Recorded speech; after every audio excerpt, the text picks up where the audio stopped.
Welcome back for another episode of What's the Big Idea, our podcast where we kind of look back at the sermon from this past Sunday. And so we continue our march through the book of Acts and been in Paul's missionary journeys now for a little while and been in Ephesus, not as long as Paul was. Not quite. Not quite. We're not going to hang around there for 2 years, but we've been there for a little bit. And so kind of at the end of chapter 19, if I'm remembering correctly, that's where we were this past Sunday. So give us a little kind of quick rundown from Sunday, as well as remind us what the big idea was from the sermon. Yeah. Round three, the Acts 19 breakdown of Ephesus kind of comes in three parts. So we were in the third part. We have this interesting example of mob mentality was kind of what the title of my sermon. Took a little ride on the lazy river Sunday. Yeah. And we talked about the crowd there in Ephesus. The scene there is the riot that happens due to Paul's ministry. His ministry is going to lead people away from the worship of the goddess Artemis, and so the whole crowd gets upset and riled up about it. So that was kind of the context. And so with that context in mind, our big idea was the way of the cross goes against the way of the crowd. And I kind of took that lazy river illustration about how our culture is floating along, following the ways of the world, and we're called to go against that flow. And when we do that, what's going to happen? And we talked about the way that the world fights against what we believe, what we preach. They're going to hold on to the cultures and our stuff, those sorts of things. Yeah. So that was kind of a quick little rundown of where we were. Yeah, I experienced that kind of that visual thing every now and then when I have to walk back into the office when the choirs making their way out to the sanctuary. And I'm weaving. I'm pretty sure I get probably some dirty looks. I started to give like a school drop-off illustration for that because sometimes it can feel kind of like that too. Yeah, you got the mob. Oh man, yeah, and there's nothing ever contentious about school drop-off, especially at the beginning of the year. So, so I guess kind of let's start with why do you think this story shows up? We've seen some interesting stories here. Yep. We'll see another one this week. And so kind of, I mean, I know my guess would be the answer kind of stems around in and around the big idea a little bit, but why this story here? Why don't we get this glimpse into this particular aspect of what's going on in Ephesus? Yeah. I mean, that question comes up several times in Acts, right? Yeah. Like, you can see, I don't know, it's like if you read the Gospels, everything that Jesus says and everything that Jesus does, you see it's like, okay, there's not really anything that you're like, why did we have that account? Yeah. But in Acts, there's 3 or 4 times where you read something and you're like, okay, that's really interesting, but I don't really see how that fits the narrative of what we're talking about here. And that certainly is the case in this passage, because frankly, Paul kind of appears in the middle of it, but the rest of the scene is, we're just talking about the crowd in Ephesus and their failed riot, and then it just kind of fizzles out at the end and nothing happens. It's not like Paul gets punished and nobody dies. There's nothing really of note that happens. It was just kind of this seemingly random riot. Yeah. So I don't know. I mean, we don't know. Luke doesn't say, here's why I told you this story. I would say a few reasons. First of all, I think it highlights what we've seen as a theme of Paul's ministry. Everywhere he goes, there's persecution and opposition, right? So we see once again, and this time it's not just 2 or 3 people, it's the whole town. And we've seen that before, never this detailed though. This is a, you hear me use the phrase a lot, we zoom out or we zoom in, like this is a zoomed in. We are looking at one little instance that happened in a very detailed way. But it highlights the opposition Paul faced. Yeah. I think another thing that we're going to see as we continue going through, not my mic there, that we're going to see as we continue to go through, started to say Romans, go through Acts. Well, here's why. Because as we go through Acts, we see Paul in this Roman legal system over and over again. And we've already seen it a couple of times where whoever the government official is says, I don't see anything wrong. Y'all have brought all these accusations. He hasn't really done anything according to Roman law that's wrong. Right. So y'all need to stop doing what you're doing. I think this is another example to say Paul was not breaking the law legitimately, right? There were a lot of accusations, but Paul never did anything to truly break the law. of the Roman system. So I think you see that, but really, then you get into the application side. Like you've heard me say this before. Every word in the Word is there for a reason. So every story in the Bible is there for a reason. And I think the application of this passage is, hey, all right, we're not in Ephesus. I'm probably never going to go into a riot of 25,000 people. I'm not talking about, people selling statues on the corner, right? But if we follow Jesus, we're going to face similar things. And so those are the applications that we drew Sunday. And but I do think those other things could be why Luke put it in there. Yeah. I found the pictures really interesting that you're able to use this past Sunday from statue of Artemis and then the model, if I remember it's kind of like I could have mentioned this, I guess.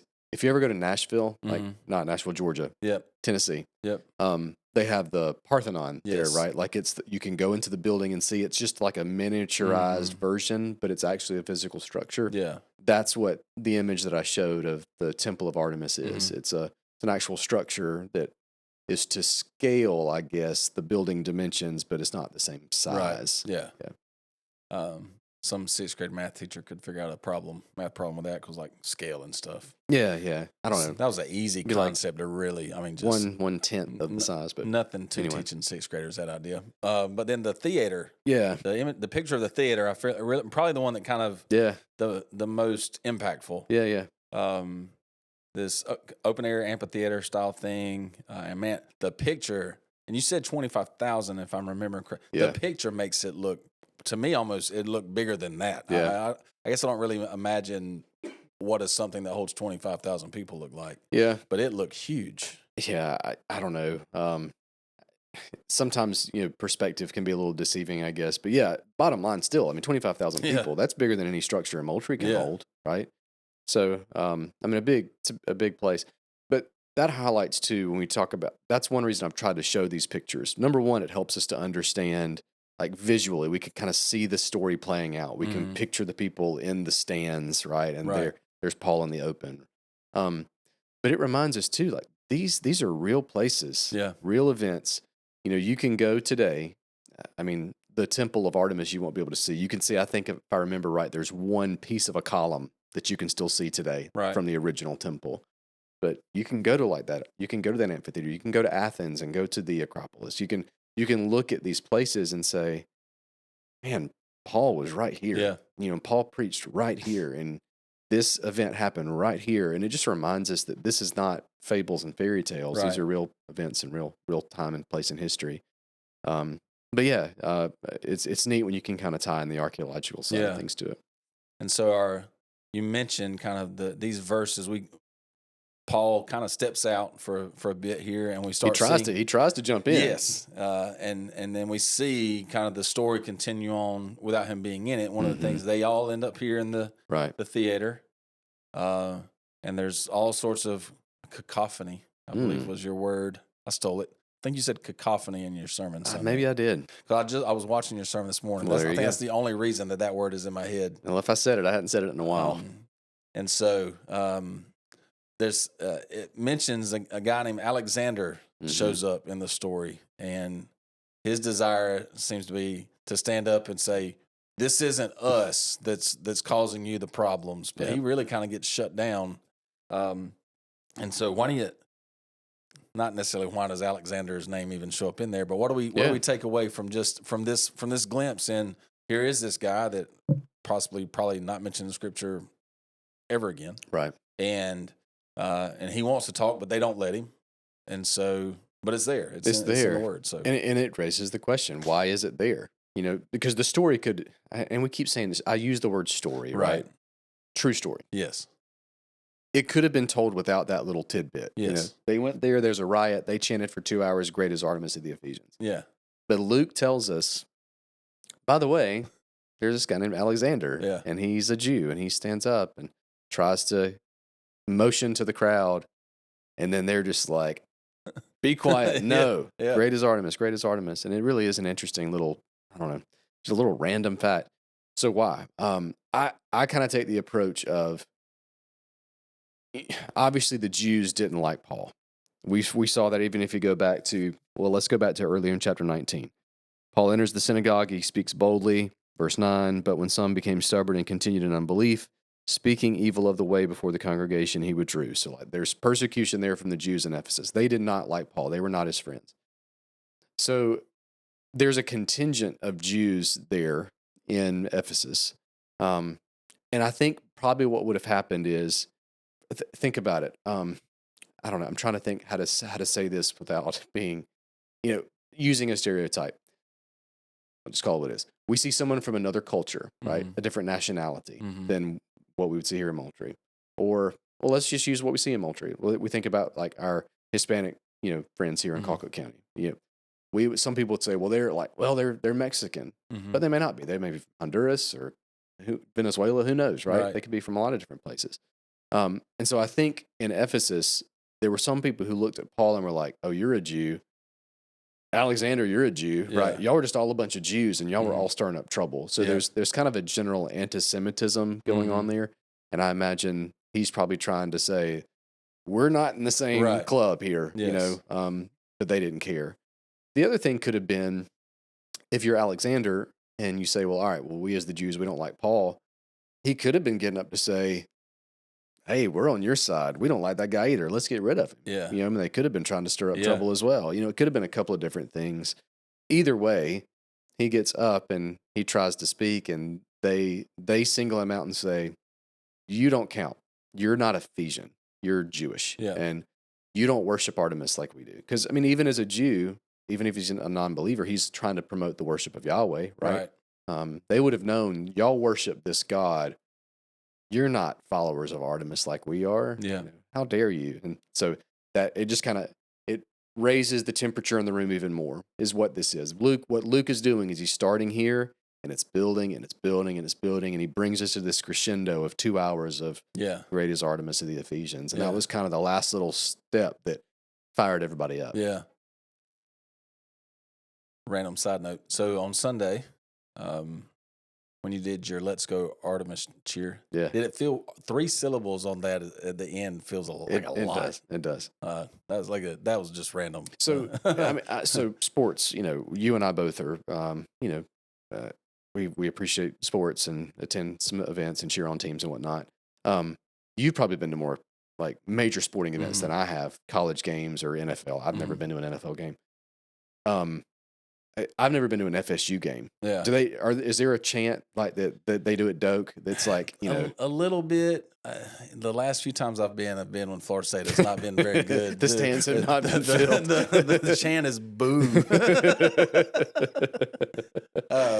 But you do think about like I think is it Ohio State like that does OH on like kind of the call and response stuff, and just imagine how just that builds and how loud that is. So you get caught up in that. So the image that I thought about, and I started to share it, and I'm like, nah, I'm just not going to worry about the details. People get the point.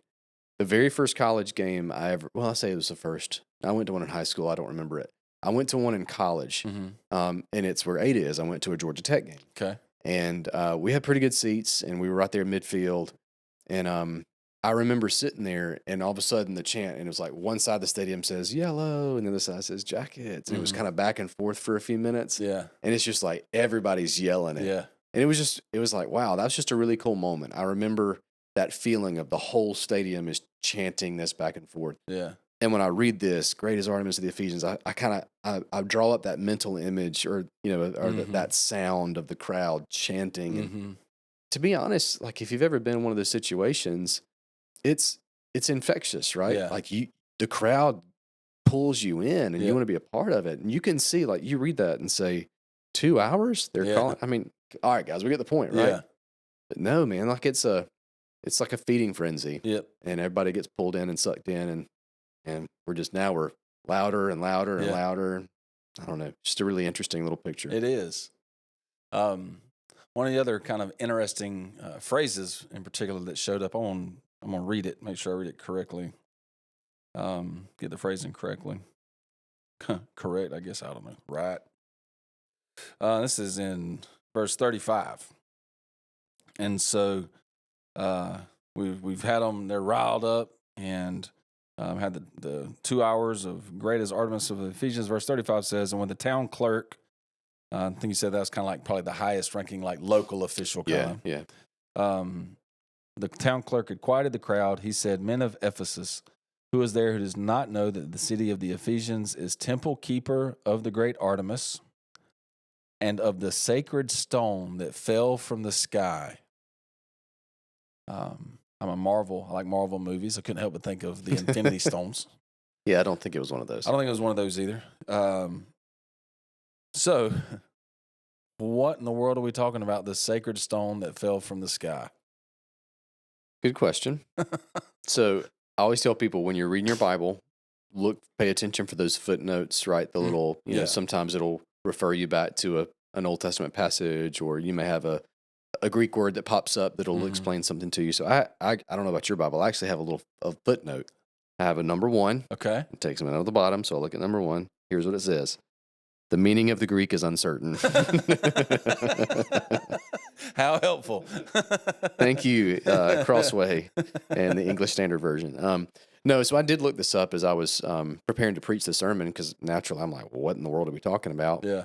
And the commentaries aren't a whole lot of help. There's not a definitive answer. The common consensus seems to be one of two things. Option number 1 is they believed, or that there was a meteorite or something. I mean, you know, that happens from time to time, and especially back in those days in a very polytheistic culture, a very religious, we're looking for signs in the natural world to say, well, this is a God, or God is doing this. If you're in that culture and you see something fall out of the sky, well, you're going to ascribe it to some sort of a celestial thing, right? Like there's some kind of a deity that's done something. So one thought was there was a random meteorite that came in the area and they attributed it to the goddess Artemis. Okay. Makes sense. Yeah. The other option is some people, you remember the image that I showed on the screen? And I didn't really get too deep into the image, but like you can pull up the image of the statue of Artemis of the Ephesians, and it's interesting. I'll just leave it at that. We'll keep it G-rated. Yeah. There's some not G-rated stuff on that image. But some commentators think that, all right, well, maybe they're referring to the actual, like the very first image that they had, you know, and they claimed, hey, this wasn't fashioned by man. This was given to us from the gods. Like this image of Artemis fell from the sky. So either way, there was some type of a physical object, whether it actually fell from heaven or whether it was claimed to have fallen from heaven. There was something that they attributed there to her as a kind of a picture. And that's what he's doing here, right? The town clerk is saying, hey guys, we all think Artemis is great. We all see the temple here. We all know about that stone. You know? We all know the story. We love Artemis. She's wonderful. She's the best. And he's just kind of using that as a proof. Frankly, it doesn't really matter exactly what it was. Yeah. We know that if it was a meteorite that fell from the sky, it didn't come from Artemis, right? It came from the Lord. Or if it was actually made by human hands, well, there's nothing divine about that, right? Which is what Paul says. Go back to verse 26. This is the beginning of Demetrius's little rant to the Craftsman Guild. He says, you see and hear that not only in Ephesus, but in almost all of Asia, Paul has persuaded and turned away a great many people, saying that gods made with hands are not gods. You know, so Paul is directly refuting this fact that, you know, hey, you know, you've got this, whether it's a stone or whether this is the shrines that you're making, those aren't gods. Yeah. Because in the words of his sermon to the Athenians, God does not dwell in buildings made with human hands. He's not fashioned. He's bigger than those things. All that said, we don't know definitively, but it's a good example of people worshiping the created things rather than the creator for sure. Again, like there's sometimes these phrases pop in, and sometimes, and you mentioned having some commentaries, and when I preach, I'll typically try to have a commentary or two kind of out, and you'll find something that there seems that I may not it may not make sense to me from a contextual standpoint, from a just an English language standpoint, that you look at, this makes absolute sense. But then, those are the fun ones when you start looking at it like, no, we don't know. Yeah, we don't know. Yeah. And then somebody is typically going to ask, like, well, tell me about that. Like, I mean, I hate to tell you that, I don't know. And you know, like to that point, on a serious note, it's okay for us to say that. I think sometimes as believers, we feel so believers who want to stand on the authority of Scripture, we feel so defensive of the Bible. We feel like we've got to answer every little question. Mm-hmm. And sometimes it's okay to say, I wish I understood this more, but I don't. Yeah. And in this case, even if we don't understand everything about the stone, it's not integral to the story as far as like, well, if you don't know that, then you can't figure it out, right? It's a little piece of information that shows they, like I said a moment ago, they're worshiping something created. They're not worshiping the Creator God, and that's the point. And that's all you have to know. Yeah. And as a group that worshipped Artemis and potentially a stone, not really. Let me mention one thing here too. You mentioned worshiping Artemis. I didn't mention this Sunday, but she was also known by another name. Depending on your translation, you use the NIV sometimes, right? Mm-hmm. I don't, but on Sundays I have. I think I have my ESV journal. What's the King James say, Connor? Let's see. Pretty sure it says Artemis. It may not, but some translations, I'm pulling it up right now. Artemis is. I've got NIV and the ESV pulled up beside each other. Verse 34 is great as Artemis of the Ephesians. All right, NIV's Artemis. New Living's Artemis. English Standard's Artemis. The King James says Diana. And that's what I was getting at. Is there are some translations that refer to her as Diana. So I just say that to say if you hear that term, well, I thought her name was Diana. We're talking about the same goddess. It's kind of like not an exact parallel, but you had the Roman version of a god, the Greek version of a god, same god, right? That they're talking about. They just have a different name. Similar thing here. Gotcha. So I just say that to our multitude of listeners, if you ever come across somebody who's talking about the story and they refer to her as Diana. Same goddess. Artemis, Diana, interchangeable. Gotcha. So regardless of which name we're going by from that standpoint, we know that Paul is preaching against that. And so Paul is sharing the gospel. He is and they're the way would, like you mentioned. But it is said, I can't remember if it's the clerk or whoever said that he's not being sacrilegious and he's not committing blasphemy. 30 verse. Yes, first there. Yeah. So how is that? It's just is it a misunderstanding on this person's speaking part? Yeah. How do those two things work together? Let's go to the words. So this is verse 37. The town clerk has finally got everybody to hush, and he's trying to say, all right, what's going on here? He talks about the stone falling from the sky, and then he says this. He says, you have brought these men here who are neither sacrilegious nor blasphemers of our goddess. Okay. So who are these men? First of all, you can go back earlier into verse 29, and they grabbed two guys, Gaius and Aristarchus. We didn't really talk about them very much, and knowing all the facts about them isn't, again, it's not integral to our passage. But Paul is not there on the platform. Right. These two guys that were his companions are. I don't know that we can split hairs there and say, well, Paul blasphemed against Artemis. They didn't. I don't want to split hairs that much. Yeah. I think they're representatives of Paul's party. Yes. And I think what the town clerk is saying, hey, these guys, Paul included, even though he's not here, I think what he was saying is, all right, they haven't done anything sacrilegious, number one, or blasphemed our goddess. So let's talk about what those things are. So to do something sacrilegious, think about it in our context. It would be like somebody, I'm going to use an extreme example.